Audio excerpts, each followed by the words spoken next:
The sixth tip is about grains and starches. So if you're going to eat grains and starchy foods, get them from real food. So like if you're going to eat grain products, have whole grain things like whole grain pasta, oats, whole grain flour, whole grain bread. Or if you're having other starchy foods, then potatoes and sweet potatoes and tubers are perfectly fine. Starch is not inherently bad, and a lot of whole starchy foods, they have fiber, they have other nutrients. Potatoes have potassium, they're prebiotic, you get nutrients in here as well when you get whole grains. In terms of gluten, it's not the devil it's made out to be. There are certainly people who don't do very well with gluten, and some of those people are not detected in the conventional healthcare system. So if you feel better without eating gluten, please do so. There are plenty of other ways to get healthy foods or get some of the fiber and things you get in glutinous grains.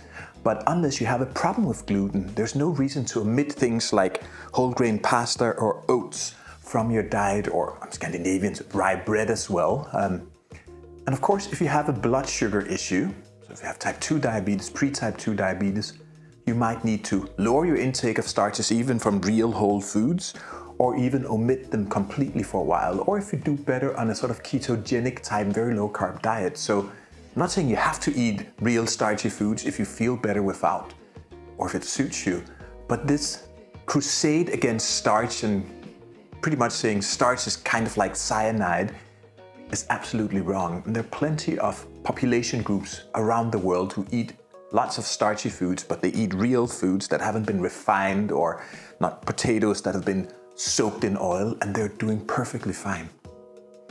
In terms of environmental impact, most of these whole grains are not that detrimental. However, you're better off choosing things like wheat, barley, oats, and so forth compared to rice. So rice is the most impactful of the grains, and obviously tubers like potatoes and sweet potatoes tend to be very, very low in terms of environmental impact.